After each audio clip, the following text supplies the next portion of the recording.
So hello guys, চলে এসেছি আমরা নতুন একটা ভিডিও নিয়ে। আজকের ভিডিওতে আমরা যেটা আলোচনা করব সেটা হচ্ছে মুলকরাজ আনন্দের লেখা two lady রামস।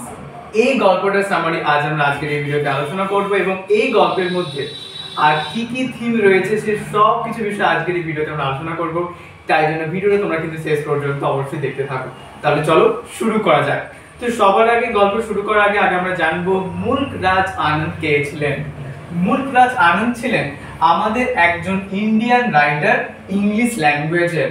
Okay, and he was famous এবং তিনি খুব বিখ্যাত ছিলেন। কিসের জন্য বিখ্যাত ছিলেন? For his realistic and sympathetic portrayal of people struggling with poverty in India. যে আমাদের ভারতবর্ষে পভার্টি বা দারিদ্রতার সাথে যে সাধারণ মানুষের স্ট্রাগল করছে সেটার যে এক প্রকার একটা সিম্প্যাথেটিক এবং হচ্ছে এক প্রকার একটা রিয়েলিস্টিক এক প্রকার পোর্ট্রেয়াল তিনি কিন্তু তার রাইটিং এর মধ্যে তুলে ধরতেন মুলকরাজ আনন্দ। তাই জন্যই তিনি খুব ফেমাস ছিলেন তার রাইটিং এর জগতে। এবার আমরা দেখব টু লেডি রামস। এখানে কেন টাইটেলটার নাম দেওয়া হচ্ছে টু লেডি রামস, গল্পটা শেষ পর্যন্ত দেখতে থাকো তাহলে বুঝতে পারবে। তো প্রথমেই আগে গল্পের প্রধান ক্যারেক্টার আমাদের যিনি রয়েছে তার নাম হচ্ছে লালা ঝিন্দারাম। লালা ঝিন্দারাম হচ্ছেন আমাদের গল্পের প্রধান ক্যারেক্টার বা আমরা বলতে পারি also we can say central character. Okay, and ইনি হচ্ছেন আমাদের একজন ওয়েলথি ইন্ডিয়ান একজন শপকিপার। ওকে, একজন ওয়েলথি ইন্ডিয়ান শপকিপার হচ্ছেন ইনি। এবং এনার দুটো ওয়াইফ ছিল। একটি ওয়াইফের নাম হচ্ছে সুখী, ইনি এল্ডার ছিলেন। আরেকজন ওয়াইফের নাম হচ্ছে শকুন্তলা, ইনি ইয়ঙ্গার ছিলেন। সুখীর তুলনায় একটু সুখীর তুলনায় ছোট ছিলেন তিনি, শকুন্তলা। ওকে, এবং এই গল্পের মধ্যে আমরা দুটো থিম দেখতে পাবো। একটা থিম হচ্ছে বিজ্ঞানী এবং আরেকটা থিম এবং তার সাথে রয়েছে জেন্ডার ইনইকুয়ালিটি। এবং সেকেন্ড যেটা থিম রয়েছে সেটা হচ্ছে আমাদের struggle between tradition and modernity. একটা করে আমরা দেখব। বিজ্ঞানী মানে হচ্ছে সেই সময়কালে অ্যাকচুয়ালি টু লেডি রামস এই গল্পের মধ্যে দিয়ে শর্ট স্টোরির মধ্যে দিয়ে মুলকরাজ আনন্দ অ্যাকচুয়ালি আমাদের সেই সময়কালে কন্টেম্পোরারি সোসাইটির যে একটা হরিবল একটা পিকচার, হরিবল সোসাইটাল নর্মস সেইগুলোর ওপর অ্যাকচুয়ালি তিনি ক্রিটিসাইজ করছেন বা স্যাটায়ার করছেন তার টু লেডি রামস রাইটিং এর মধ্য দিয়ে। এবং সেই সময়কাল এক প্রকার একটা সোশ্যাল প্র্যাকটিস ছিল যে যদি কোনো ব্যক্তির প্রথম স্ত্রী যদি সন্তান বিয়ে করতে না পারেন তাহলে দ্বিতীয় স্ত্রী তারা অর্থাৎ করে। বিগামী মানে হচ্ছে দ্বিবিবাহ, ঠিক আছে, দ্বিতীয়বার বিবাহ অ্যাকচুয়ালি সেই ব্যক্তিটা করে থাকে। ওকে, তো এখানেও আমাদের লালা ঝিন্দারাম যিনি হচ্ছে একজন ওয়েলথি শপকিপার, ইন্ডিয়ান শপকিপার, এবং এনারও দুটো স্ত্রী ছিল। একটা স্ত্রীর নাম হচ্ছে সুখী এবং আরেকটা স্ত্রীর নাম হচ্ছে শকুন্তলা। ওকে, এবার আরেকটা জিনিস আমরা দেখতে পাবো জেন্ডার ইনইকুয়ালিটি। এবং দেখতে পাবো যে যেই স্ত্রী চিলড্রেন বিয়ে করতে পারবে না সেই স্ত্রী এর সম্পূর্ণ আইডেন্টিটি নির্ভর করে থাকে তার স্বামীর ওপর, তার হাজবেন্ডের ওপর।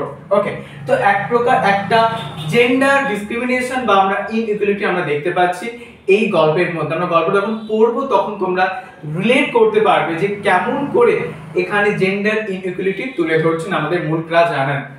এবং তারপর দ্বিতীয় নম্বর রয়েছে struggle between tradition and modernity. যে ট্র্যাডিশন মানে আমাদের সেই সময়কালে ইন্ডিয়ান যে সোসাইটাল যে সকল নর্মস গুলো ছিল বা প্র্যাকটিস গুলো ছিল সেগুলোকে আমাদের লালা ঝিন্দারাম খুব ভালোভাবে তিনি প্র্যাকটিস করছেন, যেটা তার এক প্রকার একটা ট্র্যাডিশনকে ফলো করছেন। এবং তার সাথে মডার্নিটি এক প্রকার একটা মডার্নাইজ হওয়ার যে এক প্রকার অ্যাম্বিশন সেটা আমরা দেখতে পাচ্ছি এই গল্পের মধ্যে। ওকে, তাহলে চলো শুরু করা যাক গল্পটা হচ্ছে যে কি আমাদের লালা ঝিন্দারামের দুটো স্ত্রী, একজন নাম সুখী এবং আরেকজন নাম শকুন্তলা। এবার দুটো স্ত্রীর মধ্যে প্রথম থেকে এক প্রকার একটা দ্বন্দ্ব থাকে। কি নিয়ে দ্বন্দ্ব? যে এই দুইজন স্ত্রীর মধ্যে কোন স্ত্রী লালা ঝিন্দারামের কাছে সব থেকে ভালো বা লালা ঝিন্দারাম কোন স্ত্রীকে বেশি পরিমাণে ভালোবাসে, এই নিয়ে দুজনের মধ্যে এক প্রকার একটা ঝগড়াঝাঁটি চলতে থাকে।